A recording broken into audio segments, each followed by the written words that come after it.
आपस में क्या डिस्कशन करते रहते हो? मतलब टीचर भी आए तो भी फर्क नहीं पड़ता, आपस में हम पहले अपनी बातें पूरी कर लें।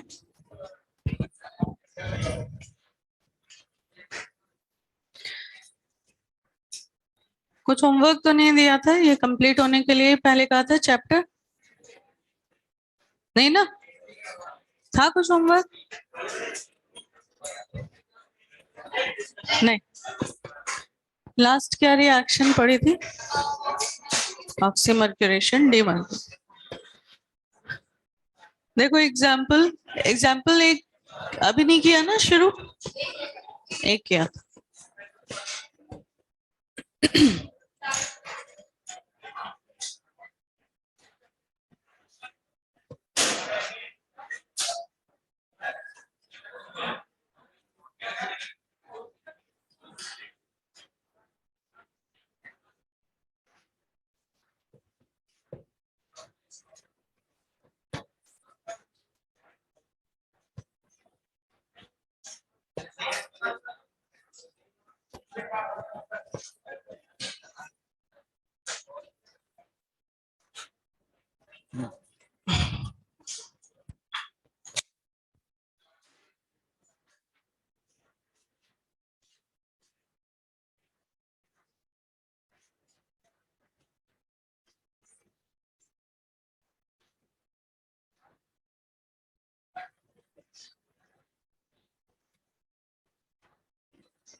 चलो करो इसको। फर्स्ट एग्जाम्पल कहाँ पे आएगा? OH। सेकंड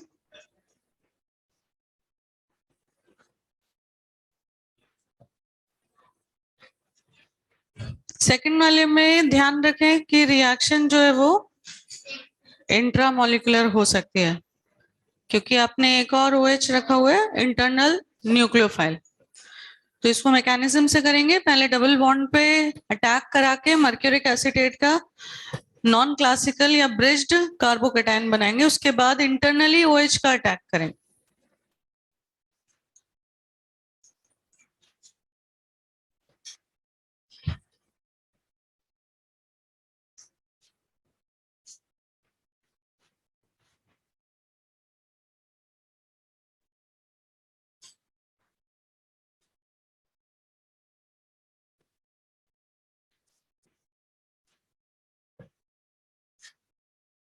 देखो दोनों कॉर्नर सेम है ना, मतलब दोनों ही 2 डिग्री है।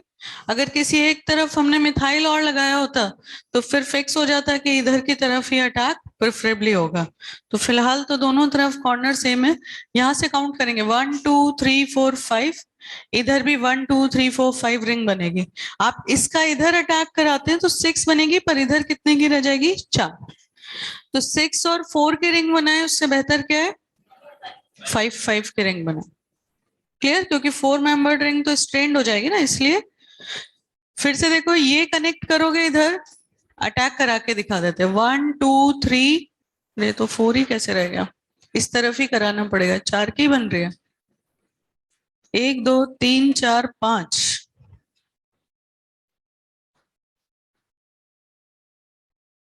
और इधर भी 1 2 3 4 5। हाँ 5 की बन जाएगी। ये जैसे ही यहाँ पे अटैक होगा तो मरकरी निकल जाएगा अपना बॉन्डिंग पेयर ऑफ इलेक्ट्रॉन लेकर। या तो H ही आने वाला है या Hg है। तो अब इसको कनेक्ट करो। देखो पहले एज इट इज रखते हैं। यहाँ पे आपके पास O था और इधर क्या है? HgOAc। क्लियर?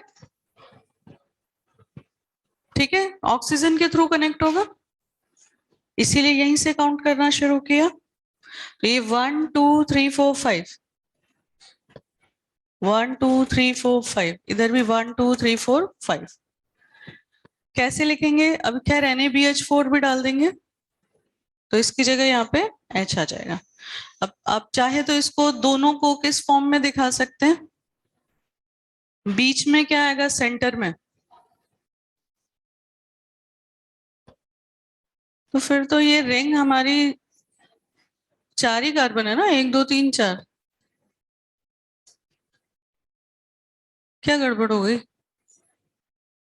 ऑक्सीजन आ रहा है सेंटर में, इधर 5 इधर 5।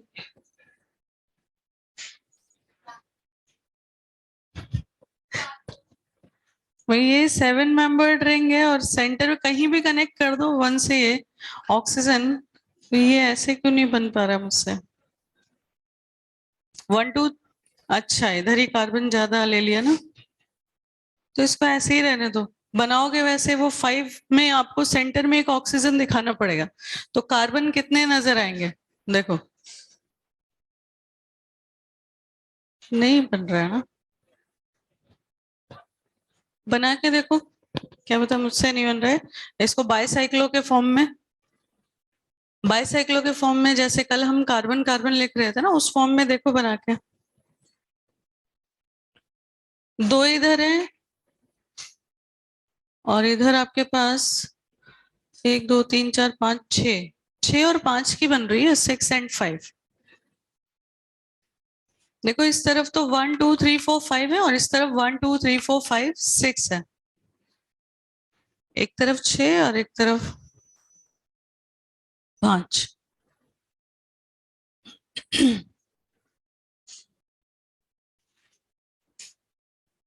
तो ब्रिज हेड ही बनेगा, और कोई तरीका नहीं है, ब्रिज हेड ही बनेगा। एक तरफ 6 और एक तरफ 5।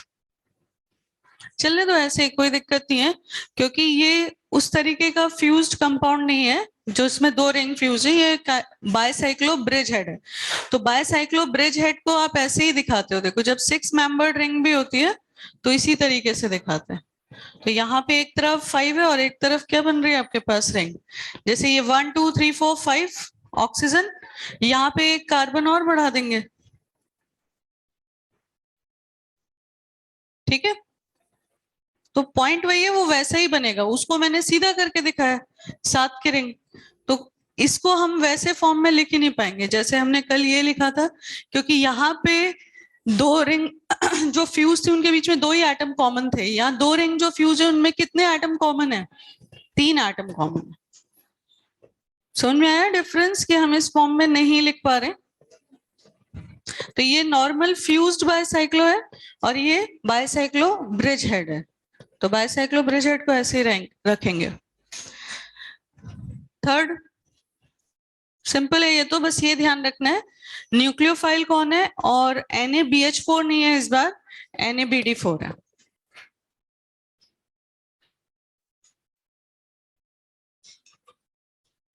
ओरिएंटेशन का कोई फर्क नहीं होने वाला है इसमें, और दोनों तरफ सिमेट्री भी है। चलो एक तरफ फिनाइल लगा दो ताकि हम ये सेलेक्ट करें कि न्यूक्लियोफाइल कहाँ जाने वाला है और फिर डी कहाँ पे जाने वाला है। तो पीएच की साइड कौन सा न्यूक्लियोफाइल आएगा? OH नहीं है इस बार, ठीक है। बाकी एक एच है एक मिथ है। कितने कायरल सेंटर जनरेट हो गए?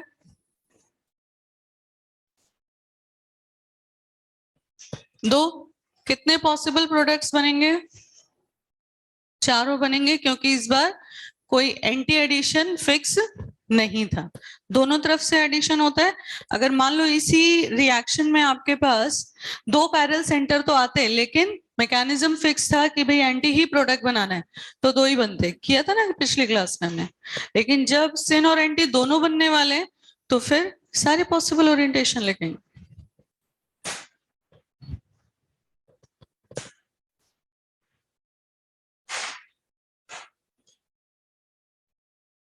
क्लियर? ऑक्सीमर्क्यूरेशन डिमर्क्यूरेशन, ठीक है। अब इसका लास्ट पार्ट क्या आता है? हाइड्रोबोरेशन। हाइड्रोबोरेशन के लिए आप रिएजेंट क्या देखते हो? B2H6, इसको THF के साथ रखते हैं क्योंकि हाईली रिएक्टिव होता है, इसलिए आप देखते हो ग्रिग्नार्ड रिएजेंट को भी THF के साथ ही रखते हैं। तो ये जो साइक्लिक ईथर है वो उसको स्टेबलाइज रखता है। और सेकंड स्टेप में हम डालते हैं हाइड्रोजन परऑक्साइड बेसिक मीडियम में। तो ये है आपका हाइड्रोबोरेशन ऑक्सीडेशन, इसमें अल्कोहल बनेगा। अभी इसी को डिस्कस कर रहे हैं। अगर यहीं पे आप H+ का कोई भी सोर्स रख दें जैसे एसिटिक एसिड दूसरे स्टेप में, तो वो हाइड्रोबोरेशन रिडक्शन हो जाता है। मतलब अभी रिएक्शन देख लो तब कंपेयर करके बताएंगे। पहले जनरल रिएक्शन देखो, RCH double bond CH2, B2H6 THF H2O2 OH minus. यहाँ पे जैसे उसमें लिखा था पहले बेसिक प्रॉपर्टीज लिखेंगे, हमेशा आपको क्या मिलेगा, कैसा प्रोडक्ट मिलेगा? Anti Markovnikov. तो जहां अल्कोहल 2 डिग्री पे बनना चाहिए था, यहाँ पे अल्कोहल बनेगा 1 डिग्री पे। दूसरा एडिशन का मैकेनिज्म इस बार कंप्लीटली सिन होगा। कार्बोकेटाइन इसमें बनता ही नहीं है, तो रीअरेंजमेंट होने का कोई मतलब ही नहीं है। यहाँ पे बनता है सिर्फ ट्रांजिशन स्टेट, यहाँ पे किसी तरह का कार्बोकेटाइन नहीं बनता। नो कार्बोकेटाइन इंटरमीडिएट, ठीक है। तो इसके लिए भी 3 बातें ध्यान रखनी है। जब कार्बोकेटाइन नहीं है तो रीअरेंजमेंट का सेंस ही नहीं है। दूसरा एंटी मार्कोनिकोव प्रोडक्ट बनाना है हमेशा, और तीसरा एडिशन का मैकेनिज्म अब सिन रहेगा, ठीक है।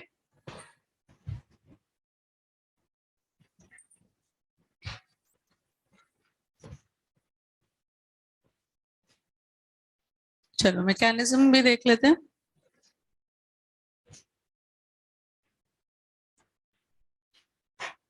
B2H6 सभी को पता है डाइमर है किसका?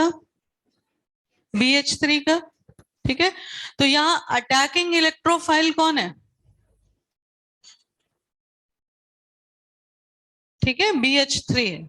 इलेक्ट्रॉन डेफिशिएंट होता ही है बोरोन। यहाँ पे आपको कार्बोकेटाइन इंटरमीडिएट नहीं मिलेगा, लेकिन कैसी एक साइक्लिक ट्रांजिशन स्टेट बनेगी। बोरोन पे तो कौन सा चार्ज है और हाइड्रोजन पे नेगेटिव, ठीक है, पार्शियल नेगेटिव पार्शियल पॉजिटिव। यहाँ इन दोनों में से आप किस पे मान के चलेंगे कि पॉजिटिव होना चाहिए, किस पे नेगेटिव? इस पे पॉजिटिव कार्बोकेटाइन, और इस पे क्या होना चाहिए? मतलब एक हाइपोथेटिकली सोच रहे हैं कि अगर पाई इलेक्ट्रॉन का डिस्ट्रीब्यूशन करें तो ऐसे करें कि कार्बोकेटाइन 2 डिग्री पे है, ठीक। अब इस प्लस पे कौन आएगा? माइनस। इस माइनस पे कौन आएगा? प्लस। तो देखो इसको डायरेक्ट नहीं भेजेंगे, पहले हम इसके इंटरमीडिएट ट्रांजिशन स्टेट दिखाएंगे। ये बॉन्ड टूट रहा है, यहाँ पे किसके साथ बॉन्ड बन रहा है? H के साथ। ये बॉन्ड टूट रहा है बोरोन के साथ, और इस कार्बन से फिर इलेक्ट्रॉन मिल रहे हैं बोरोन को। बाकी 2 हाइड्रोजन डायरेक्ट लिख दे, क्लियर। तो ये बन रहा है साइक्लिक ट्रांजिशन स्टेट। अब कहीं भी जब साइक्लिक TS बनता है ना, तो दोनों सेम साइड से तो ऐड होंगे। तो H भी इसी तरफ से जा रहा है जहां से BH2+ जा रहा है। तो इलेक्ट्रोफाइल और न्यूक्लियोफाइल दोनों एक ही तरफ से ऐड हो रहे हैं। क्लियर ये पॉइंट सबको? तो ये तो हो गई ट्रांजिशन स्टेट। अब जो बॉन्ड टूटना है वो टूट जाएगा, जो बनना है वो बन जाएगा। ये था formation dissociation, formation dissociation, alternative चलता है। क्या बन जाएगा? RCH, इस पे तो H आ गया, और इस पे क्या आ गया? BH2। इसे हम कहेंगे एन एल्काइल बोरेन। बोरेन बन गया, लेकिन अभी 2 हाइड्रोजन और है इसके पास हाइड्रेट देने के लिए। तो ये रिएक्शन 2 टाइम्स और रिपीट होगी। इसके साथ दोनों हाइड्रोजन हट जाएंगे, 3 बार एल्काइल ग्रुप आएगा, तो ट्राई एल्काइल बोरेन बनेगा। तो यहां सीधे हम लिख सकते हैं RCH2CH2 whole thrice B। This is tri alkyl borane. यहां से ये समझ में आया कैसे बन रहा है सबको? अब लास्ट में ट्राइअल्काइल बोरेन बनने के बाद फाइनली हम दो प्रोसेस कर सकते हैं, ऑक्सीडेशन और रिडक्शन। अगर हमने यहाँ हाइड्रोजन परऑक्साइड डाला है बेसिक मीडियम में, तो यहाँ पे मिलेगा आपको RCH2CH2OH प्लस बोरोन पे 3 OH जाएंगे, इस पे भी 3 OH आएंगे, तो क्या बन जाएगा H3BO3। ठीक है, तो फिलहाल मैं इसको इस फॉर्म में लिख देती हूँ BOH होल थ्राइस। क्लियर? वही अगर रिडक्शन किया, रिडक्शन के लिए जैसा मैंने कहा कि क्या लेना पड़ेगा, H+ का सोर्स कोई भी एसिड, जनरली एसिडिक एसिड ले सकते हैं। तो यहाँ पे फिर से आपको बोरोन तो हट जाएगा, मतलब ये सब 3 मोल्स यहाँ भी, लेकिन इस बार CH2 पे आप क्या दे रहे हैं, H। ठीक है, तो यहाँ पे बोरोन कनेक्ट हो जाएगा एसिटेट ग्रुप के साथ, और बाकी आपके पास मतलब अब यहाँ पे बाय प्रोडक्ट से हमें कोई खास मतलब नहीं है, बस ये बता रहे हैं कि यहाँ रिडक्शन होगा और वहीं H2O2 लिया तो ऑक्सीडेशन। क्लियर? ठीक है, लिख लो अब इसको।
लिख लिया?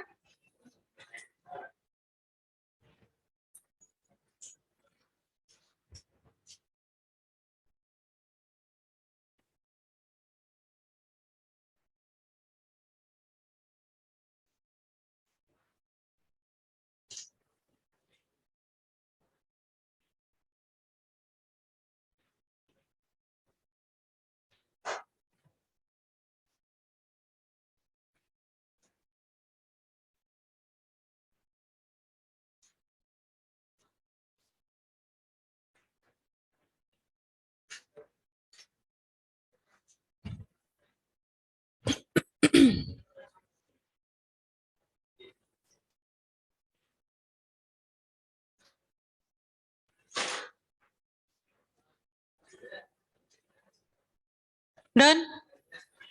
देखो अब आपने एल्कीन से अल्कोहल कितने रिएजेंट्स की हेल्प से बनाया? एल्कीन से अल्कोहल 3 रिएजेंट्स की हेल्प से बनाया टोटल, इसमें नहीं वैसे टोटल बता रहे हैं कि इतने रिएजेंट्स की हेल्प से आप एक एल्कीन से अल्कोहल बना सकते हैं। हाइड्रेशन है ना, एसिडिक मीडियम में H3O पॉजिटिव के साथ dilute H2SO4। Number 2 oxymercuration, demercuration से भी अल्कोहल बनाया वाटर एज अ न्यूक्लियोफाइल लेके।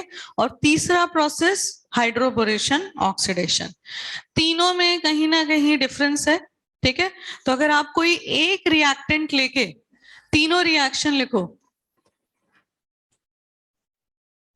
जैसे यहां पे हम एक रिएक्टेंट ले लेते हैं साइक्लोपेंटीन, इधर मिथाइल लगा देते हैं, इधर ethyl, H3O plus HgOAc whole twice H2O NaBH4 and third one B2H6 THF H2O2 OH minus।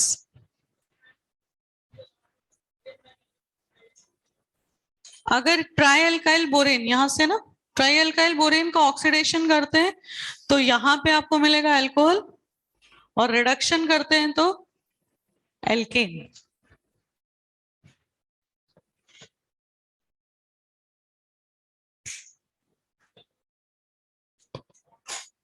H2O2 के साथ जो है वो होमोलिटिक फिजन होता है, आयनिक नहीं होता यहाँ पे।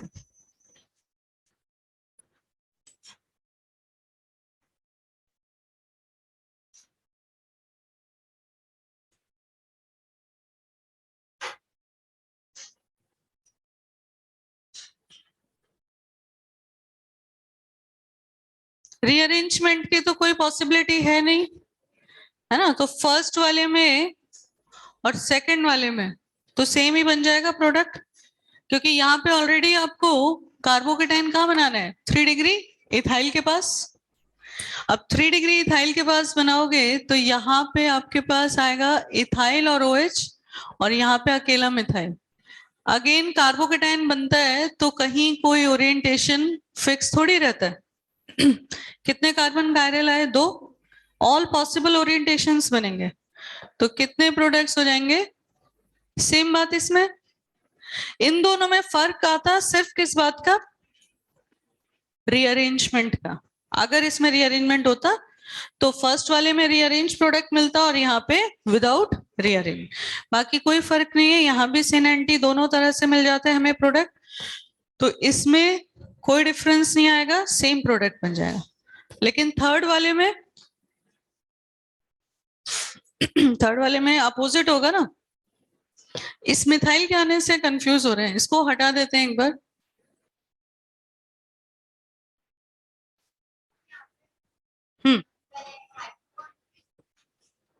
देखो बेसिकली क्या होता है कि जब आपके पास कार्बोकेटाइन बनता है सेम डिग्री का, ये 2 डिग्री, ये 2 डिग्री, इधर CH3 इधर C2H5, तो हम प्लस आई को ज्यादा प्रेफर करते हैं, इंडक्टिव को ज्यादा प्रेफर करते हैं। इसके पीछे आगे जाके आप जब हम इसका कंक्लूजन ढूंढते हैं तो SN1 से मिलता है कि जितना बल्कि ग्रुप लगा रहता है उतना SN1 फास्ट होता है, और SN1 में कार्बोकेटाइन बनता है। तो अब कार्बोकेटाइन को बनते तो नहीं देखा पर रेट ऑफ रिएक्शन देखी ना, तो जिसकी रेट फास्ट है हम बोल देते हैं इसका मतलब वही कार्बोकेटाइन ज्यादा स्टेबल होगा। क्लियर, तो वहां से ये कंक्लूजन निकाला है कि जैसे अगर आप थोड़ा बहुत SN1 के बारे में तो जानते ही होंगे, जैसे हमारे पास अब वहां पे क्या है ना, पॉइंट एक और है, आप उसमें रीअरेंजमेंट करा लेते हैं इसलिए भी बोल देते हैं दोनों जगह 2 डिग्री बन रहे, लेकिन इसकी रिएक्टिविटी ज्यादा है।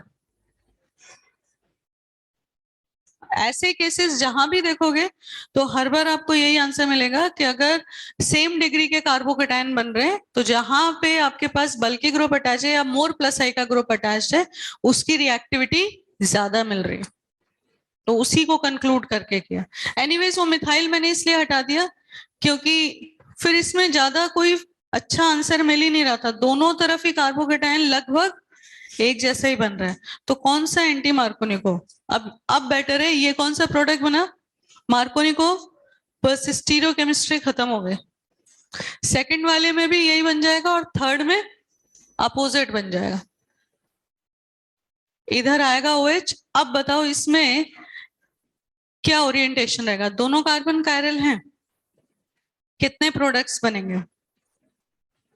इसको सही बनाने के लिए वहां से मिथाइल हटाया, समझ गए, गलत वो भी नहीं था, सिर्फ इसलिए हटाया कि इसके ऊपर फोकस कर सके। इसी को तो समझ रहे हैं, उन दोनों के तो बहुत एग्जाम्पल हो गए। इसके कितने प्रोडक्ट बनेंगे, 2 बनेंगे कि 4 बनेंगे, 2 ही बनेंगे। ठीक है, क्योंकि यहाँ जो OH आ रहा है अगर वो वेज पर है तो यहाँ वाला हाइड्रोजन भी वेज पे होना चाहिए। तो इथाइल कहाँ चला जाएगा? बस कायरल तो है ना, और अगर कोई कायरल है तो ऑलवेज एसोसिएटेड रहेगा अपने एनैंटियोमर के साथ। तो प्रोडक्ट इस बार दो ही बनेंगे। तो हर बार आपने देखा कि कंक्लूजन क्या आता है कि अगर ओरिएंटेशन निश्चित होता है और कायरल प्रोडक्ट बन रहा है तो कितने मिलते हैं हमें? दो रेसिमिक, अगर कायरल है तो। अगर मीजो बन रहा है तो सिंगल। और अगर ओरिएंटेशन फिक्स नहीं है, दो कायरल सेंटर मिल रहे हैं तो कितने प्रोडक्ट बनते हैं?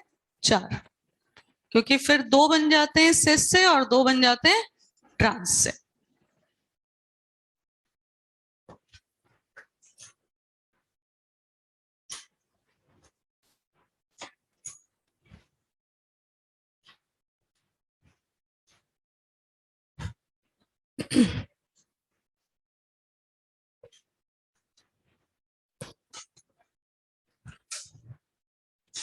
इनका बहुत ही एक सिंपल सा कन्वर्जन पूछते हैं। अगर जैसे आपके पास है प्रोपीन, प्रोपीन से आपको बनाना है प्रोपेनल और एक बार बनाना है प्रोपेनोन, तो कैसे बनाओगे? सोचो थोड़ा सा। मैं आपको बस ये हिंट दे दूं कि ये दो स्टेप में होगा, अल्कोहल से होके जाएगा, क्योंकि अल्कोहल बनेगा उसके बाद हम उसको ऑक्सीडाइज कराएंगे। ठीक है, तो आपको बस ये सोचना है पहले कि कौन सा अल्कोहल कहाँ पे बनाना है। तो एल्डिहाइड के लिए कैसा अल्कोहल चाहिए? 1 डिग्री। तो 1 डिग्री के लिए आप कौन सा रिएजेंट लोगे? हाइड्रोबोरेशन।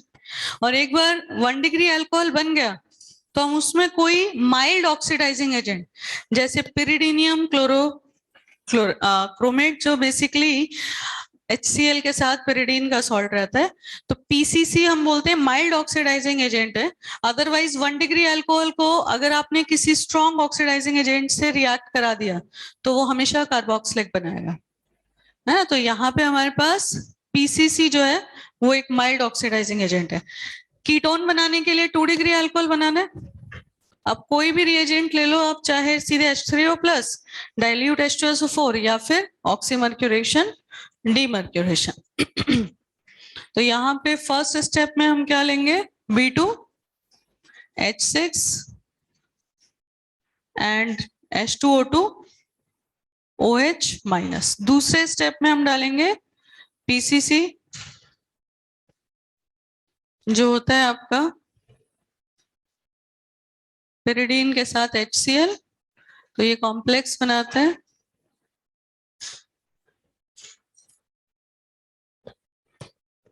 ठीक है, पिरिडीनियम क्लोराइड बोल दो आप एक तरीके से। ठीक है, तो यहाँ पे एल्डिहाइड बन गया। दूसरे में आप क्या कर रहे हैं? सीधे H3O प्लस ले लें और नंबर 2 पे आप कोई भी ऑक्सीडाइजिंग एजेंट डालो, चाहे केमिनोफोर डाल दो, स्ट्रॉन्ग नहीं बहुत ज्यादा, क्योंकि एक केमिनोफोर है जो हाई टेम्परेचर पे कीटोन को तोड़ सकता है। बाकी K2Cr2O7 डाल दो, कुछ भी डालेंगे। कीटोन्स बहुत स्टेबल होते हैं, आसानी से ऑक्सीडाइज नहीं होते। ठीक है, तो यहाँ पे आप ये सुना है H2CrO4, ये वही है बेसिकली क्रोमिक एसिड। चाहे आप बेसिक मीडियम लेते हैं तो उसमें केमिनोफोर। तो कुछ ऑक्सीडाइजिंग एजेंट्स यहाँ पे आप पढ़ेंगे K2Cr2O7 या H2CrO4 या फिर केमिनोफोर, ये सब स्ट्रॉन्ग है। एक और रिएजेंट, मतलब आप ये ऑक्सीडेशन में पढ़ते हैं शीट में। एक बार मैंने आपसे कहा था कि रिडक्शन और ऑक्सीडेशन के जो रिएजेंट्स है उनको थोड़ा थोड़ा पढ़ना स्टार्ट करो। कॉलिन्स रिएजेंट, जोन्स रिएजेंट, मतलब वो CrO3 के साथ रहता है ये, तो आपका ये जाके बनता है पिरिडीनियम क्लोरोक्रोमेट, जिसे हमने नाम दिया शॉर्ट में PCC। कंट्रोल्ड ऑक्सीडेशन करता है, अल्कोहल से एल्डिहाइड तक रोक सकता है।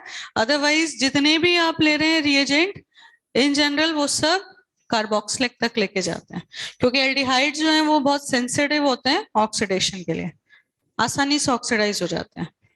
तो खैर फिलहाल हमें इससे क्या मतलब था कि 1 डिग्री अल्कोहल बनेगा तो एल्डिहाइड बनेगा और 2 डिग्री अल्कोहल बनेगा तो ऑक्सीडेशन के बाद कीटोन बनेगा। ठीक है,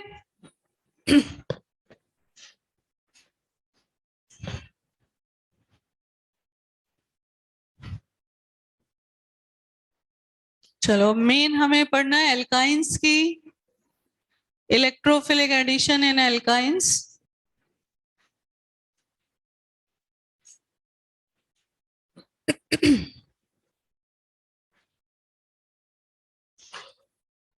एल्कीन्स का सीधे ऑक्सीडेशन इसलिए नहीं कर रहे हैं क्योंकि कार्बन का नंबर सेम रखना है। वहां पे एल्डिहाइड और कीटोन बनाया ना, तो अगर इक्वल नंबर ऑफ कार्बन रखने हैं तो सीधा एल्कीन का ऑक्सीडेशन नहीं करवा सकते। आप सीधा ऑक्सीडेशन कराओगे तो दो पार्ट्स में टूट जाएगा वो। अगर इससे मुझे एसिटिक एसिड बनाना होता तो क्या करते? प्रोपीन से एसिटिक एसिड KMnO4 डाल देते, या फिर आप ओजोनोलाइसिस भी कर सकते थे, ऑक्सीडेटिव ओजोनोलाइसिस से भी मिल जाता। तो कार्बन डिक्रीज करने तो बहुत सारे तरीके हैं, पर सेम रखते हुए आपको इस प्रोसीजर को फॉलो करना है। Now electrophilic addition in alkyne, इसमें ज्यादा रिएजेंट्स नहीं है। बेसिकली हम इसमें क्या क्या पढ़ते हैं, तो अब हाइड्रेशन जो यहाँ पे होगा वो सबसे इंपॉर्टेंट है। एक तो हेलोजिनेशन और एक हाइड्रेशन, ठीक है। तो हेलोजिनेशन तो वही है H2CCl4 के प्रेजेंस में, और हाइड्रेशन यानी वाटर एडिशन ये आपका होगा HgSO4 के प्रेजेंस में, है ना। उसका रीजन बताते हैं अभी क्यों हो रहा है, पर पहले रिएजेंट समझ ले। HgSO4 के प्रेजेंस में वाटर एडिशन एंड ऑक्सीमर्क्यूरेशन भी होगा और हाइड्रोबोरेशन ऑक्सीडेशन भी होगा, ठीक है। फिर एक तीसरा और रिएक्शन इसमें आता है और वो है HOX का एडिशन। तो कुल मिला के इसमें मेनली बस 3 रिएक्शंस हमें पढ़नी है। रिएजेंट तो हाइड्रेशन में 3 आ गए तो 6 हो गए, बट पॉइंट ये है कि अगर मेजरली क्लासिफाई करें तो कितने तरह की रिएक्शन हुई? 3, एक हैलोजिनेशन, एक वाटर एडिशन और तीसरा HOX का एडिशन। क्लियर? तो सबसे पहला तो हैलोजिनेशन ही देखते हैं। एडिशन ऑफ X2, आपके पास है RC triple bond CH X2CCl4। अगर आपने यहाँ पे X2 एक्सेस में लिया है तो टेट्रा हेलो डेरिवेटिव बनेगा, 4 बार एडिशन हो जाएगा। एडिशन तो 2 बार होगा, 4 हेलोजन आ जाएगा। और अगर आपने 1 इक्विवेलेंट लिया है X2 तो 1 बार आएगा, ठीक है। तो यहाँ पे 1 बाय 1 करते हैं, या चलो पहले तो डायरेक्ट लिख देते हैं, फिर मैकेनिज्म में 1 बाय 1 बता देंगे। बन गया, ठीक है। मैकेनिज्म देखते हैं। तो सबसे पहले तो फर्स्ट X2 पे ही अटैक हुआ, क्या बनेगा? अब ये भी पूछा जाता है कि एल्कीन्स और एल्काइंस की जो रिएक्टिविटी है टुवर्ड्स इलेक्ट्रोफिलिक एडिशन, तो किसकी ज्यादा है? कौन ज्यादा रिएक्टिव है इलेक्ट्रोफिलिक एडिशन के लिए? एल्कीन्स ज्यादा रिएक्टिव है, क्योंकि वहां पे एल्कीन्स से जो आपने इंटरमीडिएट बनाया था कार्बोकेटायन वो सैचुरेटेड था। तो आप ऐसे सोचो, एल्काइल कार्बोकेटायन ज्यादा स्टेबल होता है विनाइल कार्बोकेटायन से। Clear? Next X minus attack करेगा, तो यहां तक तो आपके पास एडिशन कैसा हो रहा है? एंटी हो रहा है। तो यहां जो प्रोडक्ट आपको मिलेगा वो मिलेगा हमेशा ट्रांस, क्योंकि डबल बॉन्ड बाकी है ना, और ये दोनों अपोजिट आ रहे हैं, तो इसको हम क्या नाम देंगे? ट्रांस बन रहा है। फिर इसके बाद दोबारा X2 का अटैक होगा, क्या बन जाएगा? RCH, इधर एक X है, इधर भी एक X है, और बीच में एक और X प्लस आया। दोबारा से X माइनस अटैक करेगा, अब कोई मतलब नहीं रह गया ओरिएंटेशन का, क्योंकि मतलब दोनों कार्बन पे क्या होगा? CH X2 हुआ तो दोनों टाइम एंटी एडिशन है, पर पॉइंट ये है कि इसका लास्ट प्रोडक्ट तक कोई फायदा रह नहीं गया, क्योंकि वहां पे तो 2 हेलोजन आ ही जाएंगे। क्लियर? अब यहाँ पे भी अगर चेक करना है, सपोज पहले स्टेप में जो इंटरमीडिएट बना उसके हिसाब से रेट R1 देखे, और सेकंड स्टेप में जब आपने डबल बॉन्ड पे अटैक कराया तो R2,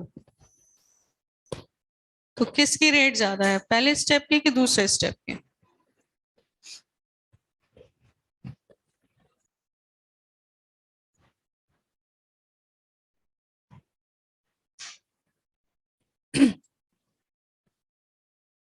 हम्म,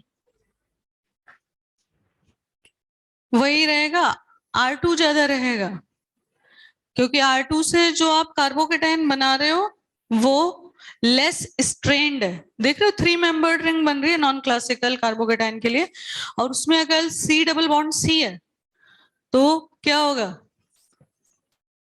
अरे स्ट्रेन बढ़ नहीं जाएगा क्या?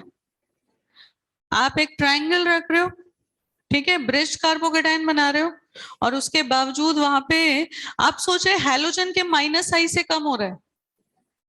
पहले आपका जो आंसर दे रहे हो R2 अगर कम है तो क्यों है, ताकि मैं उसको क्लियर तो करूं।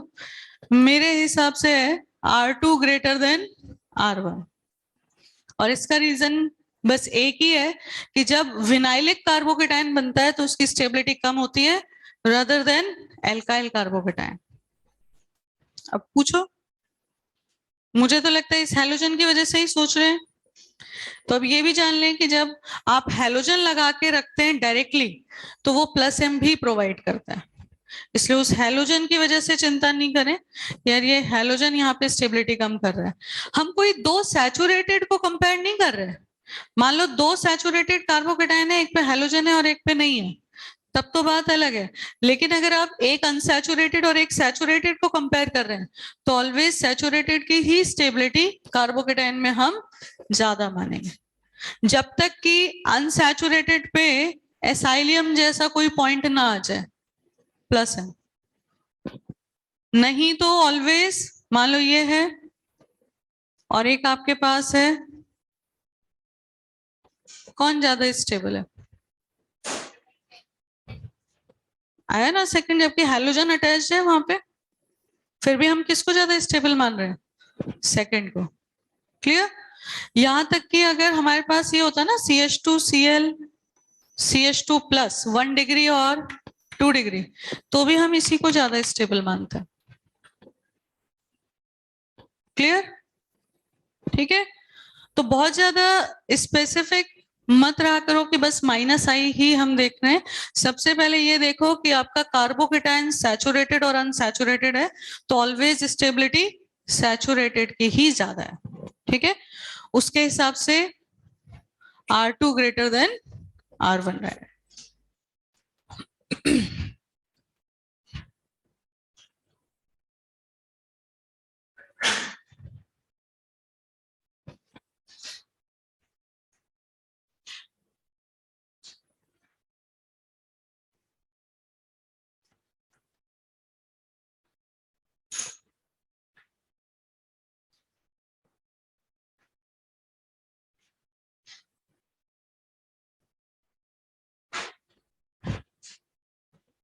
अच्छा, इस पॉइंट को भी मैं लिख देती हूँ कि रिएक्टिविटी अगर आप देख रहे हैं, रिएक्टिविटी टुवर्ड्स इलेक्ट्रोफिलिक एडिशन तो किसकी ज्यादा होगी?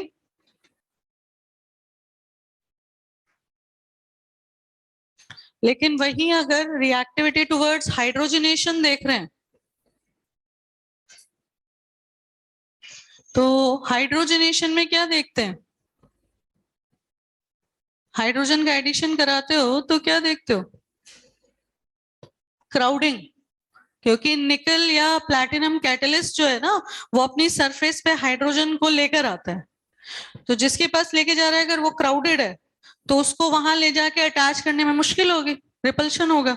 और अगर मिनिमम क्राउडिंग है तो आसानी से हाइड्रोजन को वहां ले जाके अटैच कर देगा। तो यहाँ पे जस्ट उल्टा हो जाएगा, क्राउडिंग की वजह से देखेंगे तो एल्काइंस लीनियर रहते हैं, कोई क्राउडिंग नहीं, एल्काइंस की रिएक्टिविटी, पर ये इलेक्ट्रोफिलिक एडिशन नहीं है, है ना, it is direct catalytic hydrogenation.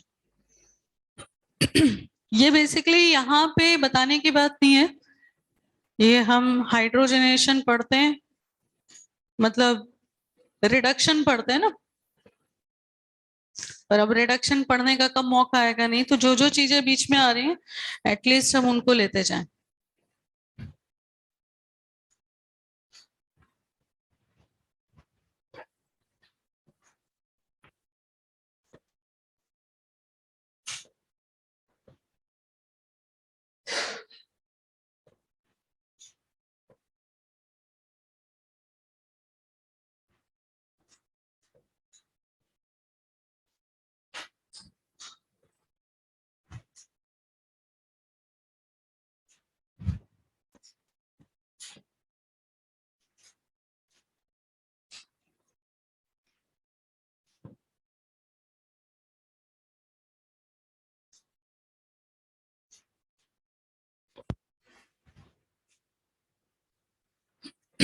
वो तो लिख लिया ना मैकेनिस्टिक वाला, ये पूरा पार्ट मिटा दूं इसको तो।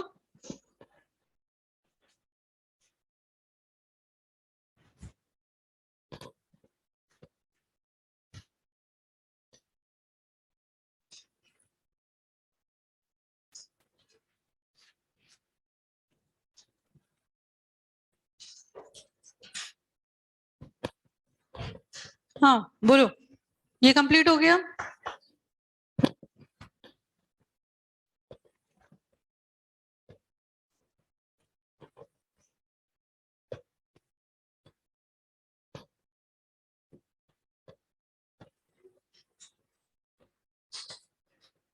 दोनों में एक बार ब्रोमिनेशन एक बार हाइड्रोजनेशन हो रहा है, ठीक है। एक चीज ध्यान रखना कि ये H2Ni, जैसा मैंने आपको बोला कैटलिस्ट है ना, निकल प्लैटिनम जो भी लिया, ये अपने सरफेस पे अडेयर करता है, मतलब किसको अटैच करता है, हाइड्रोजन को। तो जैसे ये हाइड्रोजन इसने अटैच किया, अब इस हाइड्रोजन को ले जाके ये एल्कीन से एल्काइंस पे जोड़ेगा, तो ये किस तरह का एडिशन होगा, सिन एडिशन।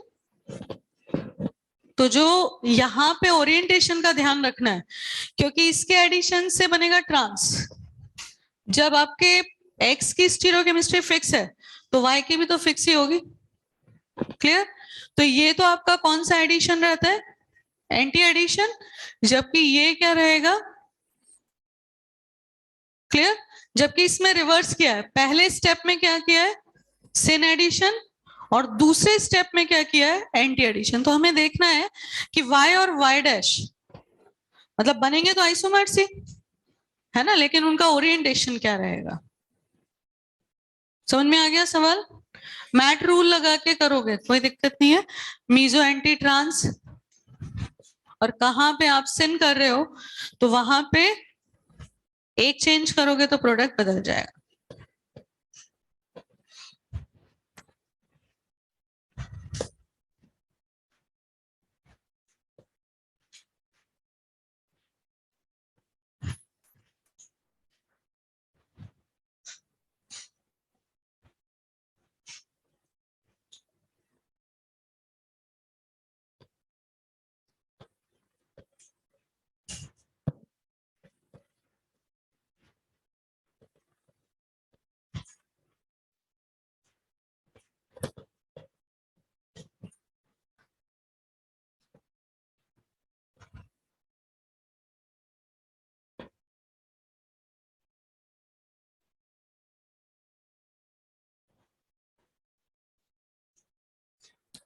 बना के देखना ही नहीं है, सीधे ही करना है इसको। तो देखो इसमें आपने एंटी एडिशन किया, एक्स तक तो हमें पता ही है क्या बनने वाला है, ट्रांस।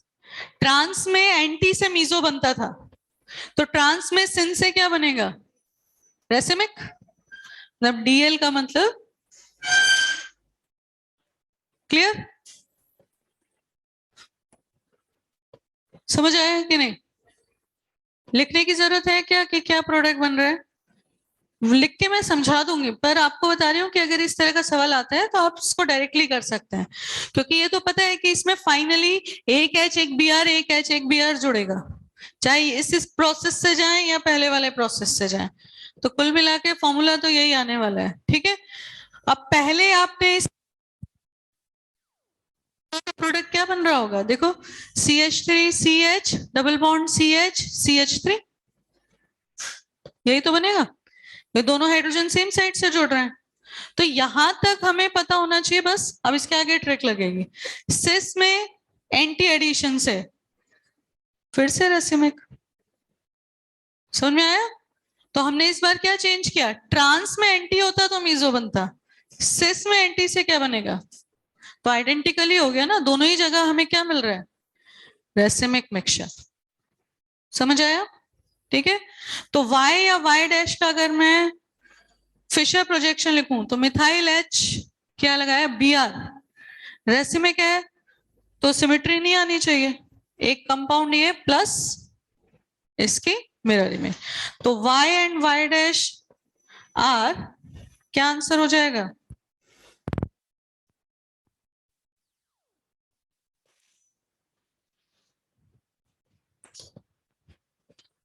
जरूरत है उसे पूरा करने की, बताऊं लिख के? पहले आपने सिस किया, अब यहां से आपने जब Br2 ऐड किया तो वही तरीका था, दोनों मिथाइल को हमने कहा रखा, सेम लाइन पे, वर्टिकल पे। अब Br एंटी साइड आ गए, बन गया फिशर। जबकि यहां पे आपके पास X वाला कंपाउंड अगर मैं लिखूं तो यहां पहले क्या जुड़ चुका था, Br। अब इसमें अगर आप H2 जोड़ रहे हो सिन एडिशन से, समझो इधर तरीका वही रहेगा जो ट्रिक हमने कल सीखी थी। सेम लाइन पे कौन आएंगे जो सेम साइड होते, तो हमने ये दो ग्रुप सेलेक्ट किए, मिथाइल और bromine, methyl and bromine. Clear? अब जो दोनों H आने वाले हैं वो कौन से साइड आने वाले हैं, सेम साइड। यहाँ पे बचा ब्रोमीन और यहाँ पे बचा मिथाइल। अब इसको लिखोगे तो ये यही तो बन जाएगा, आइडियल फॉर्म में कन्वर्ट करो, मिथाइल इधर आएगा, ब्रोमीन इधर, फिर ब्रोमीन इधर जाएगा, H इधर, तो ये और ये सेम ही तो आ गए।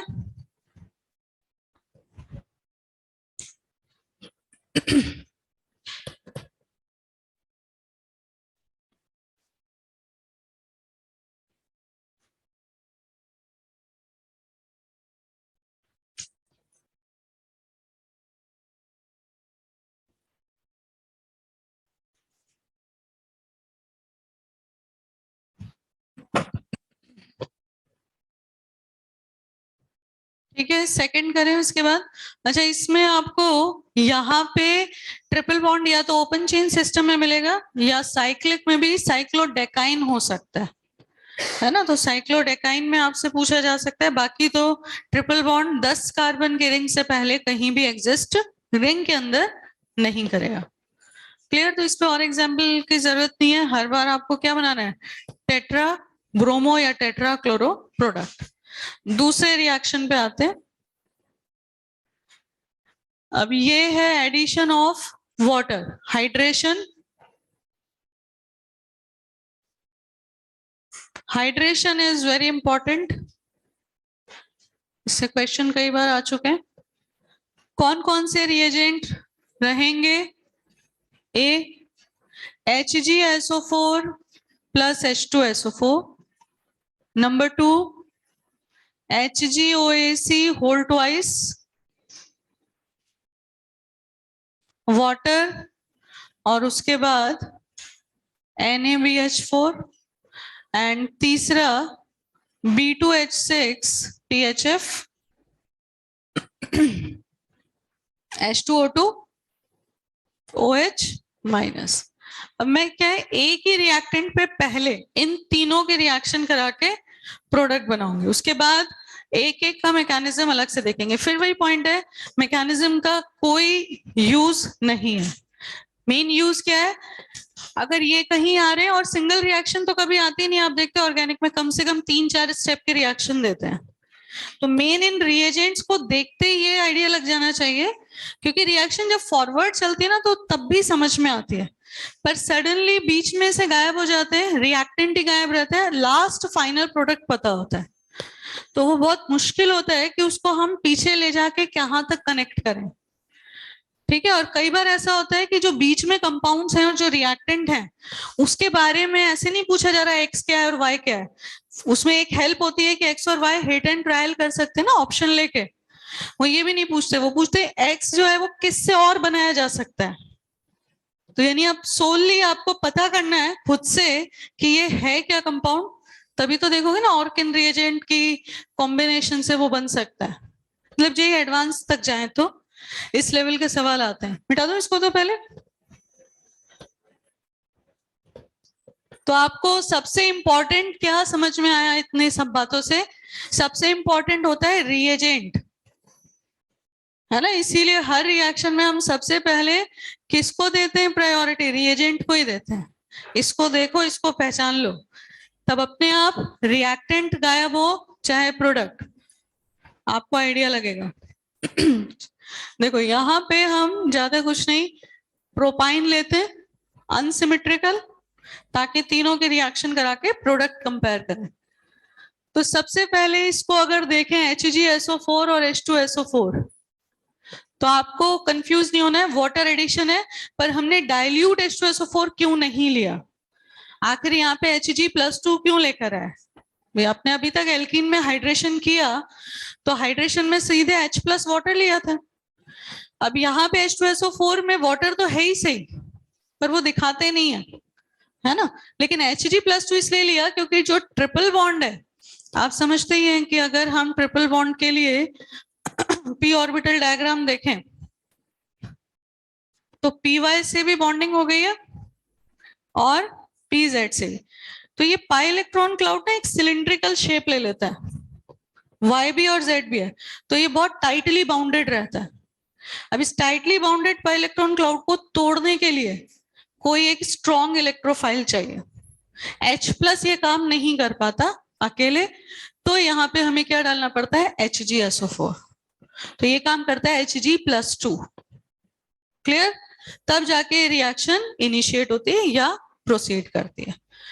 तो जब भी ये दोनों दिखेंगे आपको काम तो वही करना है, डाइल्यूट H2SO4 वाला, बस यहां हम ले रहे हैं एज अ इलेक्ट्रोफाइल HgSO4। समझ आया ये पॉइंट? दूसरे में तो कुछ नहीं, वहां तो पहले ही मरकरी आ रहा है, तो इसको कोई प्रॉब्लम होगी क्या? इसको कोई प्रॉब्लम नहीं होगी। और तीसरे वाले में तो सीधे ही आप मैकेनिज्म वही का वही रहेगा, हाइड्रोबोरेशन कर रहे हैं, वो साइक्लिक TS बनेगी, सेम वैसे ही होगा। तो अब प्रोडक्ट बना देते हैं एक बार, मैकेनिज्म तो बाद में लिखते रहेंगे। चलो इससे क्या बनाना है? Markovnikov product. अब आप मार्कोनिकोव प्रोडक्ट बनाते हैं तो एक बार रफली हम देख लेते हैं कि अगर H+ आता, मैं फिर बता रही हूँ टेक्निकली मैकेनिज्म से जाएंगे, ये सिर्फ ट्रिक है कि प्रोडक्ट सीधे कैसे बनाना है।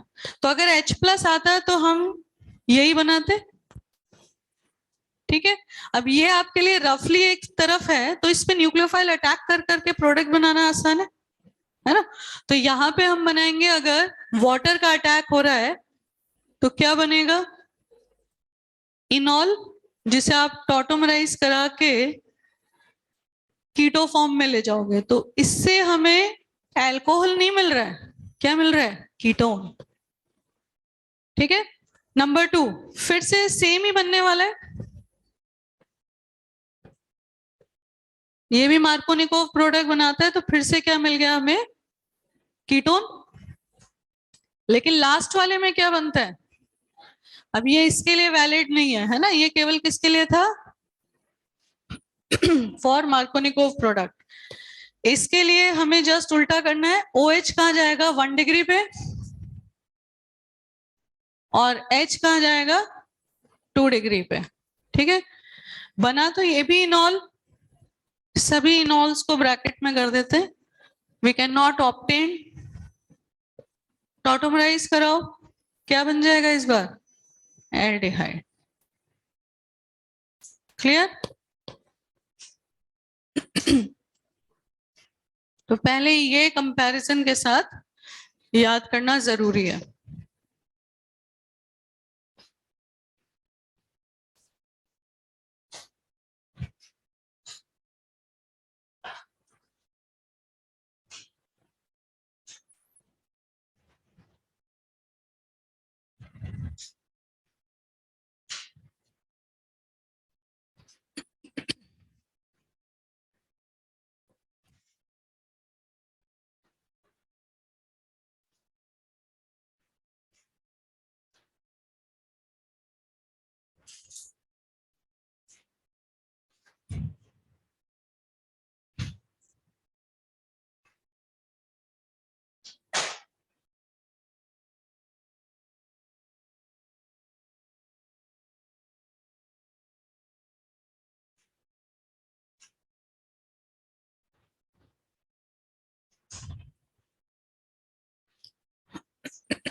हो गया।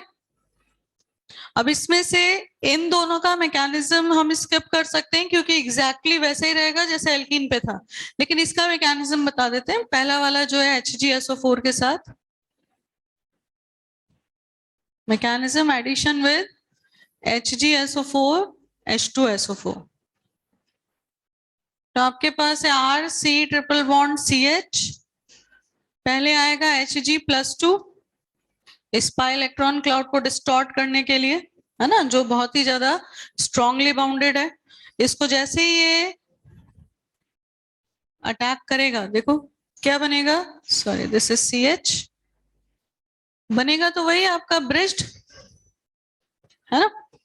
इसके बाद अब न्यूक्लियोफाइल की तरह कौन है, वही है जो दिख नहीं रहा है H2SO4 कि आपने कोई भी कंसेंट्रेशन ली है, लिखा नहीं है डाइल्यूट है कंसेंट्रेटेड है, पर वहां पे वाटर ही न्यूक्लियोफाइल है। तो कंफ्यूजन यहीं से क्रिएट होता है। अगर हमें सीधा H3O+ दिखता तो हम वाटर का ही एडिशन कराते, पर वो नजर नहीं आ रहा है ना, तो इसलिए ऐसे रिएजेंट्स को याद रखना पड़ता है। वाटर जाके अटैक तो उसी तरफ करेगा जहां पे कार्बोकेटाइन की स्टेबिलिटी ज्यादा होगी, तो यहां बन जाएगा RCOH और ये इधर चला गया आपका CHHg, अभी भी यहाँ पे तो रहेगा प्लस, एक ही तो यहाँ पे बॉन्ड बना ना इसका। अब इसको कौन तोड़ेगा आके, यहाँ पे हमें क्या चाहिए H+, ठीक। तो फिर से आप रिएक्शन के लिए क्या लेकर आइए, मतलब इसमें लेके रखा ही है H2SO4। अगेन क्या ओरिएंटेशन का कोई फर्क पड़ेगा इसमें, इनॉल है टॉटोमराइज करा के कीटो फॉर्म, ठीक है।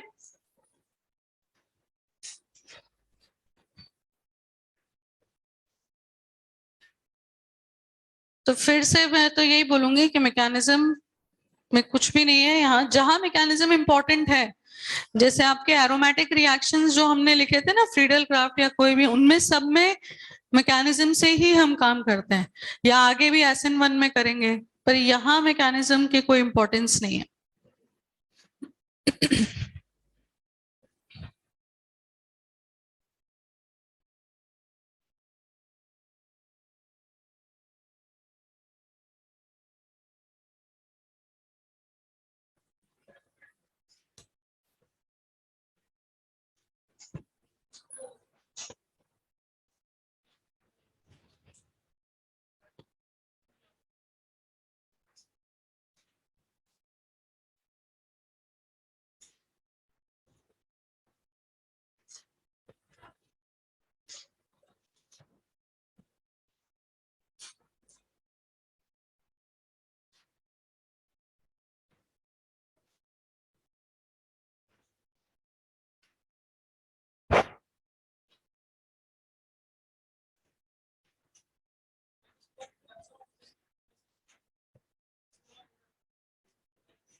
इसके बाद तो नेक्स्ट है ना ORM3।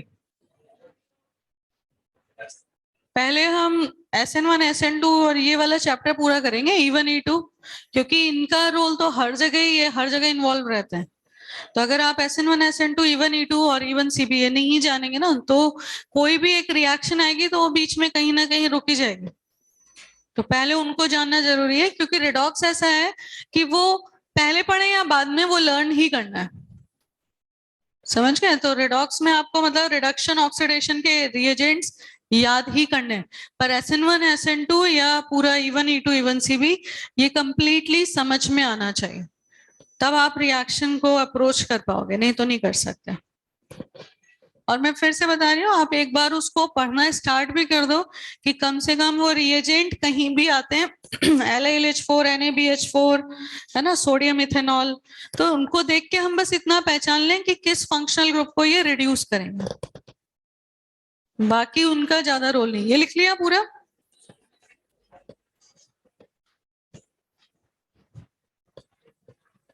देखो एग्जाम्पल्स हम बहुत ज्यादा इसलिए नहीं कर रहे हैं क्योंकि पहले कंटेंट कवर करना जरूरी है कि हर तरह के हम रिएजेंट्स के बारे में पढ़ लें।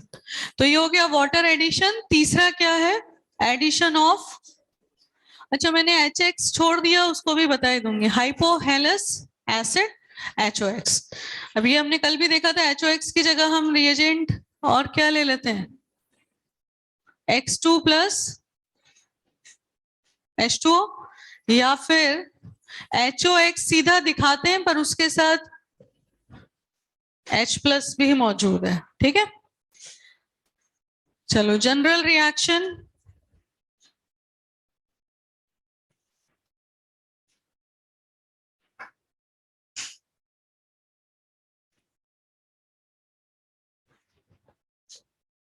यहाँ पे आपको जनरल रिएक्शन में सीधा प्रोडक्ट कैसे बनाना है, फिर से उसी टेक्निक पे आएंगे, फिर मैकेनिज्म पे जाएंगे। तो HOX में आपको पता है हमने यहाँ पे कैसे तोड़ के देखा था कि X पे प्लस होना चाहिए और OH पे माइनस, और इसका तरीका पूरा बताया था कि ऐसे नहीं टूटता है, बेसिकली H प्लस जाके वाटर बनाता है, फिर वाटर न्यूक्लियोफाइल बन जाता है और X प्लस इलेक्ट्रोफाइल, याद है। अब इसको हम डायरेक्ट तोड़ के कर रहे हैं, तो यहाँ पे आना चाहिए कार्बोकेटाइन, तो इस पे कौन अटैक करेगा, OH, और इस तरफ X, तो यहाँ आएगा OH और यहाँ पे आएगा X। दो बार रिएक्शन होगी, जैसे आपने X2 को 4 बार लगाया, मतलब 4 हैलोजन लगाए थे, 2 बार रिएक्शन करके, वैसे HOX भी 2 बार रिएक्शन करके, दोनों बार OH एक ही कार्बन पे आएगा। ये ध्यान रखना, एल्काइन से जब आप सैचुरेटेड प्रोडक्ट बनाते हैं तो क्योंकि HX वाली रिएक्शन अभी छूटी हुई है, तो जब आपके पास एक न्यूक्लियोफाइल जिस पॉइंट पे जाता है, दूसरी बार भी न्यूक्लियोफाइल उसी कार्बन पे जाता है, ये फिक्स है हमेशा, इसमें आपको सेलेक्ट नहीं करना, ये हमेशा याद रखो। कि जैसे अगर मैंने BrCl लिया होता, मान लो अगर आपके पास था ये प्रोपाइन और मैंने लिया होता BrCl, टू इक्वेलेंट या एक्सेस, तो Br प्लस और Cl माइनस होता, तो दोनों बार Cl इसी पे जाएगा और दोनों बार Br 1 डिग्री पे ही जाएगा। तो कहने का मतलब ये है कि एक चीज हमेशा माइंड में रख लो कि इसको हमें चेक नहीं करना, ये ऑलवेज ऐसा ही होगा। रीजन बताऊंगी अभी, HX के एडिशन से बताऊंगी, लेकिन फिलहाल के लिए फाइनल प्रोडक्ट में क्या याद रखेंगे, नेगेटिव पार्ट दोनों बार एक ही कार्बन पे जाएगा और पॉजिटिव पार्ट भी आधा कार्बन पे। क्लियर इतना पॉइंट। अब ये बन चुका है, डायरेक्ट हमारे पास जेमिनल डायोल बन रहा है, H2O हटा दे, तो यहाँ पे हमें मिलता है RCOCHX2, ये आपको मिलता है 90% मेजर प्रोडक्ट, बाकी 10% और क्या बनेगा वो मैकेनिज्म से समझाएंगे। ठीक है, तो लिख लें पहले इतना, इसको लिखने की जरूरत नहीं है, ये HX का एडिशन और BrCl आगे बताते हैं।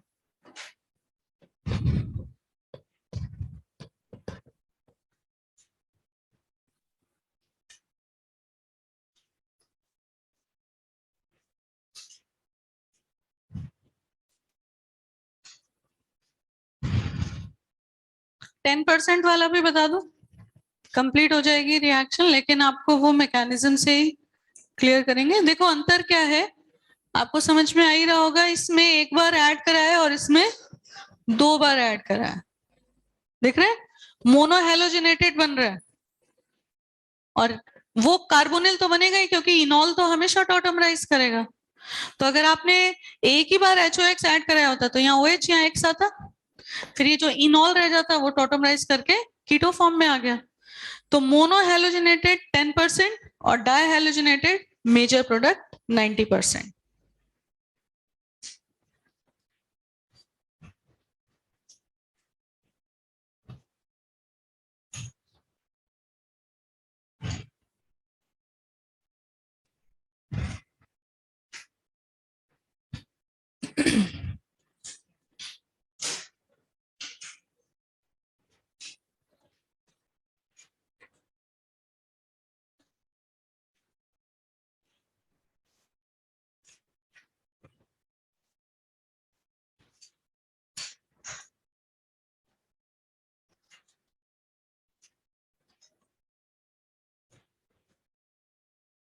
चलो लिखना बंद करें 2 मिनट के लिए। देखो पहला स्टेप तो क्लियर है, HOX में से आपने H प्लस डाला, वाटर निकल गया, X प्लस जनरेट हो गया, X प्लस आ गया यहाँ अटैक करने के लिए, X प्लस का अटैक हुआ, यही बन गया आपका नॉन क्लासिकल विनाइलिक कार्बोकेटाइन, यही बनेगा यहाँ पे। वाटर आएगा अटैक करने, वही जहाँ एल्काइल ग्रुप है मोर स्टेबल कार्बोकेटाइन बन सकता है, वहां पे अटैक किया। तो यहाँ पे जब हम आए, इनॉल बन रहा है कौन सा, मोनोहेलोजिनेटेड। अब यहाँ पे 2 पॉइंट्स हैं। नंबर 1 कि ये यहीं से टॉटोमराइज करके रिएक्शन खत्म करे। अगर यहीं पे खत्म हो जाती रिएक्शन, एक हाइड्रोजन इधर से आ गया ना, तो क्या बन गया CH2X। अब इसके ऊपर फर्दर HOX का अटैक होगा क्या, इस पे तो नहीं होगा। और हम बोल रहे हैं कि ये तो केवल 10% ही बन रहे हैं, तो दोबारा HOX का अटैक जरूर हो रहा है। तो क्यों हो रहा है ऐसा, क्या रीजन हो सकता है। जब भी कोई रिएक्शन रुकती नहीं है, आगे प्रोसीड कर जाती है, तो उसका कारण क्या होता है, रिएक्टिविटी।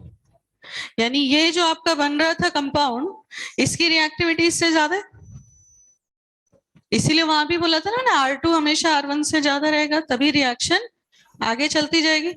और ये तो हो गई ज्यादा रिएक्टिव, डबल बॉन्ड पे प्लस M का ग्रुप बैठा हुआ है, तो ये कुछ ही अमाउंट में इधर टॉटमराइज करेगा, बाकी रिमेनिंग पे 90% पे फर्दर फिर से X प्लस का अटैक होगा, क्योंकि ये ज्यादा रिएक्टिव कंपाउंड है, किससे, रिएक्टेंट से।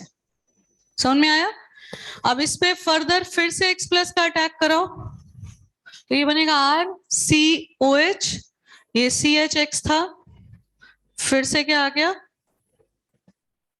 X प्लस, वही बन गया वापस से नॉन क्लासिकल। अब फिर से वाटर अटैक करेगा, तो यहाँ पे आपको क्या याद रखना है कि उसी जगह जाएगा जहां पहले OH था। और लॉजिकल भी है, कार्बोकेटाइन यही स्टेबल बनेगा ना जहां OH पहले से बैठा हुआ है, तो ये अटैक करेगा इसी साइड। तो क्या बन गया, ओरिएंटेशन का इसलिए मैं ध्यान नहीं रख रही हूँ क्योंकि वो वैसे भी जेमिनल डायोल बन रहा है, एक ही कार्बन पे 2 OH, क्या स्टेबल होता है, क्या हो जाता है इसमें, डिहाइड्रेशन, वाटर रिमूवल, और ये बन जाता है RCOCHX2। तो कहीं मेजर माइनर नहीं लिखा, X से Y, Y से Z, W ये बना रहे हैं, तो कौन सा प्रोडक्ट बनेंगे HOX के एडिशन से, 90%। तो बताओ याद रखने वाली बात है कि नहीं। आप अगर सीधा एक ही बार HOX का एडिशन कराएंगे और टॉटमराइज कराएंगे तो यहीं रुक जाएंगे ना, तो ये पॉइंट इसमें याद रखना है। इसीलिए मैंने जनरल रिएक्शन में आपको क्या बोला, 2 बार अटैक करा दो और सीधा प्रोडक्ट बना दो। क्लासिकल कार्बोकेटाइन जो नॉर्मल बनता है ना ओपन चेन में, और ये जो ब्रिज्ड बनता है ट्रायंगल के अंदर, ये non classical.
Complete.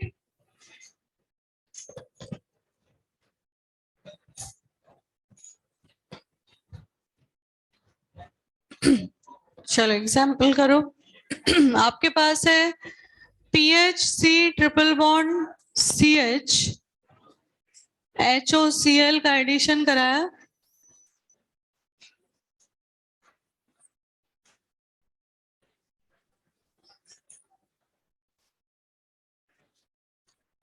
Lime water with chlorine products बनाएंगे।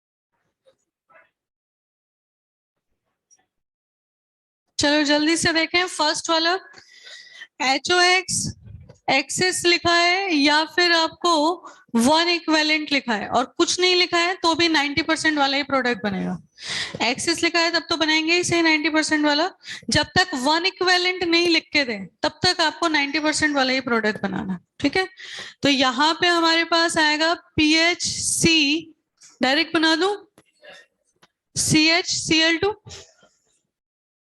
है ना, यही बनाया था। अब इसके बाद ये कौन सी रिएक्शन आ गई है कि क्लोरीन को आपने लाइम वाटर से पास करा दिया और इस कंपाउंड के रिएक्शन करा दी।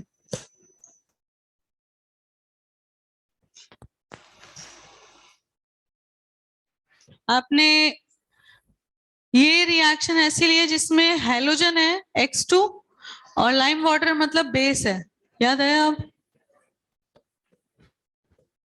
X2 plus base hello form.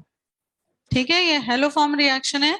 और जब आपके पास RCO या PHCO CH3 या CHX या CHX2 या CX3 कुछ भी होता है तो ये हेलो फॉर्म बनाता है। यहाँ से क्या बन जाएगा CHCl3 क्लोरोफॉर्म और रिमेनिंग कंपाउंड आपका सॉल्ट बना लेगा। फिलहाल कैल्शियम के साथ बनाएगा, calcium benzoate whole twice Ca कर दो या एनायन बना के छोड़ दो।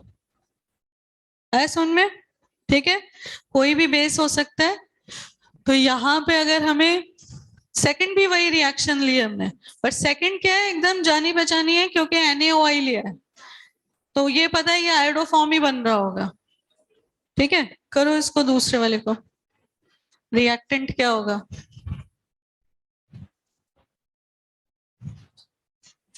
जल्दी से लिखो, थोड़ा सा इसमें एडिशन ऑफ HX भी बताना है, फोर्थ है ना।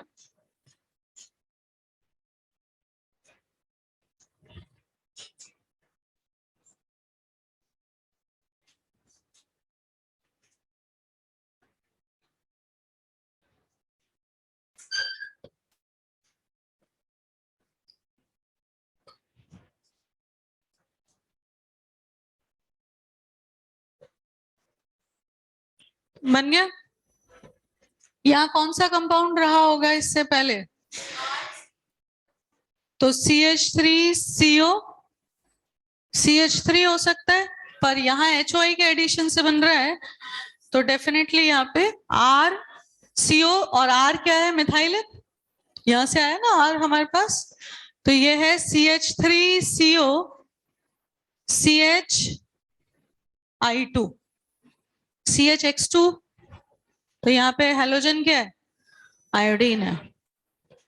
ठीक है, इसीलिए मैंने कहा था कि जब रिवर्स यानी रेट्रो एनालिसिस करते हैं वो मुश्किल होता है थोड़ा सा। तो इस रिएजेंट से पहचाना मैंने, यहाँ अल्फा पे डाई हेलोजनेटेड कार्बोनिल कंपाउंड होगा इसकी तरह से जो रिएक्शन हो रही थी। क्लियर? अब इससे और पीछे जाएंगे तो हमें पता है कि यहाँ से आयोडीन भी हट जाएगा, यहाँ से आपका कार्बोनिल, तो कुल मिला के ये पहले क्या रहा होगा प्रोपाइन। इस तरह के कॉम्प्रिहेंशन आपको मिलेंगे एक्सरसाइज 3 में।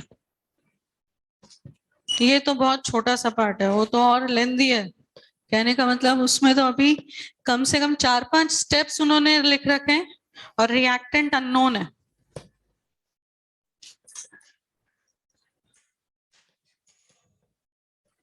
तो सबसे इंपॉर्टेंट क्या है, कितनी भी स्टेप्स की रिएक्शन आपको क्यों ना दें, आप अगर रिएजेंट पहचानते हो तो आप उसका रिएक्टेंट भी समझ लोगे और प्रोडक्ट भी।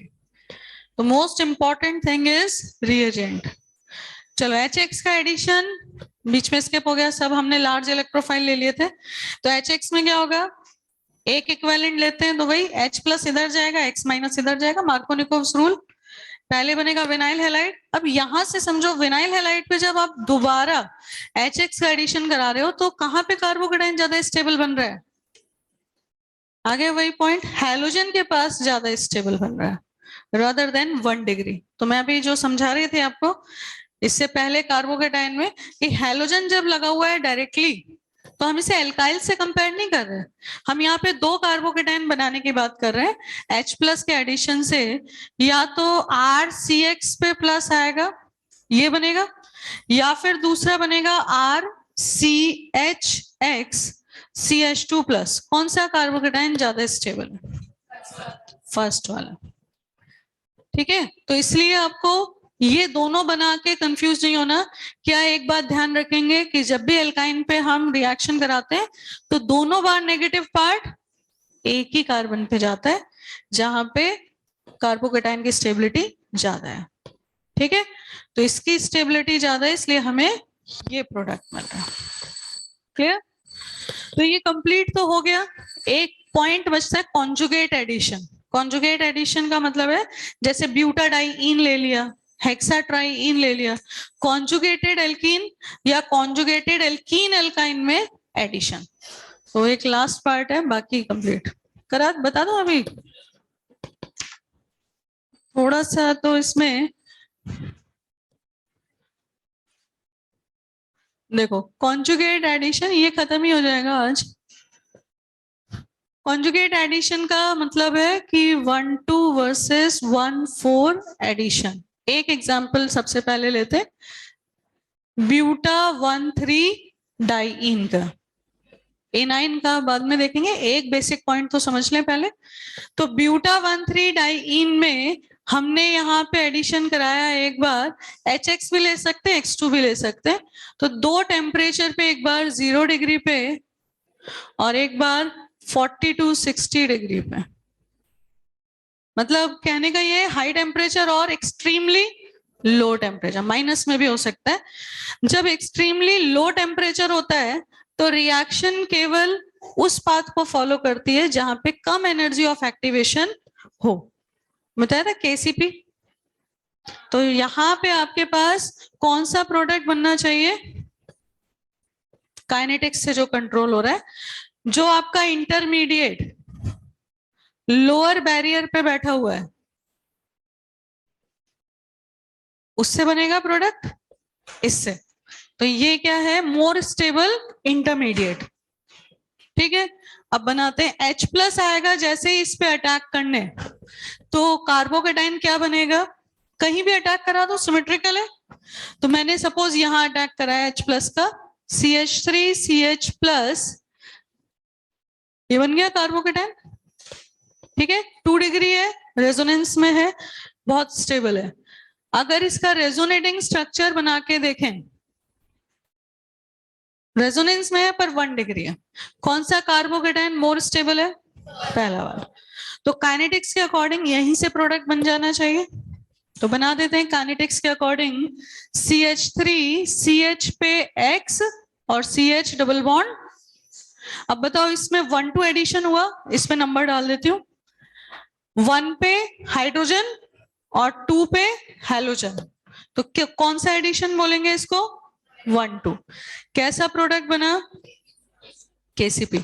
दूसरे वाले में जब आपने हाई टेम्परेचर रखा है तो ये बैरियर क्रॉस हो सकता है।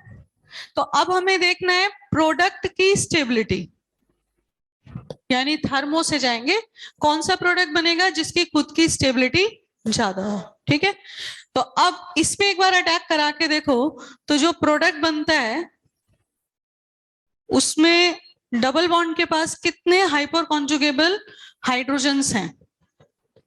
इन दोनों की स्टेबिलिटी कंपेयर करो। अल्फा एच कितने, 3 और 2 5, और इस पे कितने अल्फा एच है?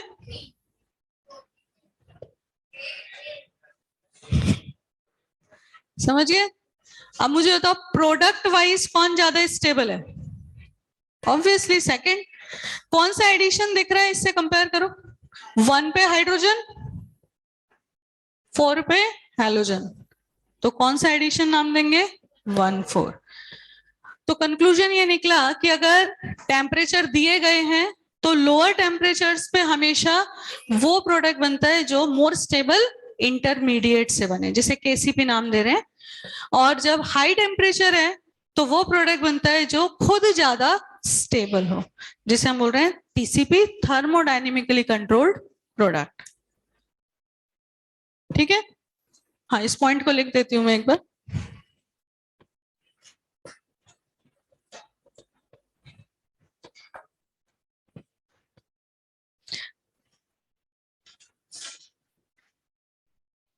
फुल फॉर्म तो लिखने की जरूरत नहीं है ना। Formed by more stable intermediate, and ये बनेगा at low temperature, major product होगा, and TCP product which is more stable, और ये हमें मिलेगा मेजर एट हायर टेम्परेचर्स। ठीक है, इस पे एग्जाम्पल अब नेक्स्ट क्लास में बता देंगे, एक दो एग्जाम्पल, एनाइन का, हेक्साट्राइन का।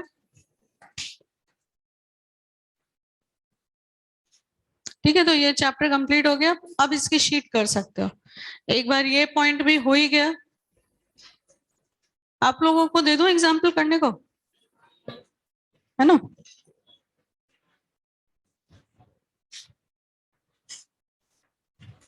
फिर सॉल्यूशन तो मैं बता दूंगी अगली बार, पर एक बार करके तो देखना।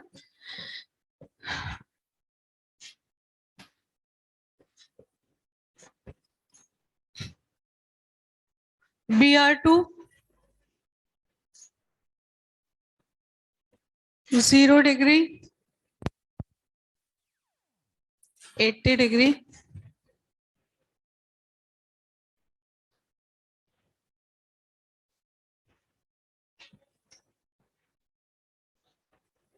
HBr। अच्छा एक चीज और जान लो, अगर मैंने कोई टेम्परेचर नहीं लिखा, कुछ भी नहीं लिखा, तो क्या कंसीडर करेंगे? क्या करेंगे? बस सीपी सुनाई दे रहे हैं। टीसीपी, थर्मो वाला प्रोडक्ट कंसीडर करेंगे, कुछ नहीं दिया है, क्योंकि 0 नॉर्मल नहीं होता, 35 40 फिर भी हम बोल रहे हैं कि नॉर्मल टेम्परेचर हो सकता है, लेकिन अरे नॉर्मल कोई भी नहीं है, पर कुछ नहीं दिया तो बाय डिफॉल्ट तो कुछ मानना पड़ेगा ना। तो कुछ नहीं दिया जाता है तो हमेशा आप, अच्छा एक बताओ, जब तक केसीपी टीसीपी नहीं पढ़ा था तो क्या मेजर बनाते थे? जो ज्यादा स्टेबल, तो प्रोडक्ट की स्टेबिलिटी देखते थे ना, तो वो टीसीपी ही होता है। क्लियर? एक लास्ट तीसरा एग्जांपल,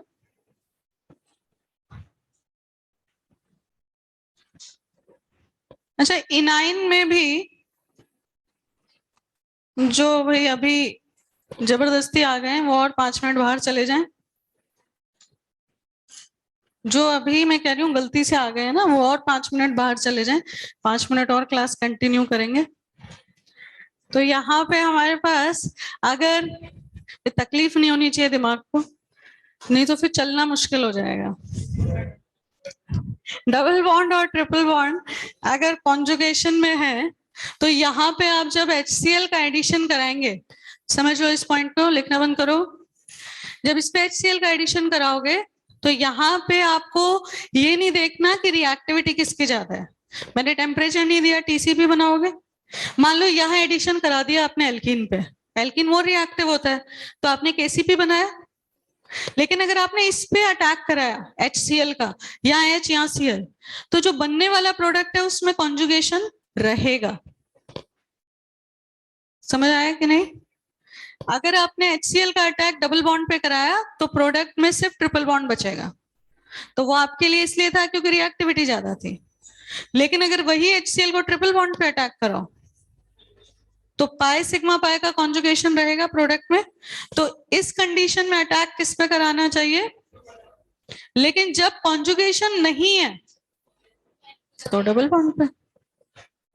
बस इतना कर लेना, इसको डिस्कस करेंगे। और अब शीट करके लेकर आना। क्या करोगे, पहले 3 कर लोगे या 1 करोगे?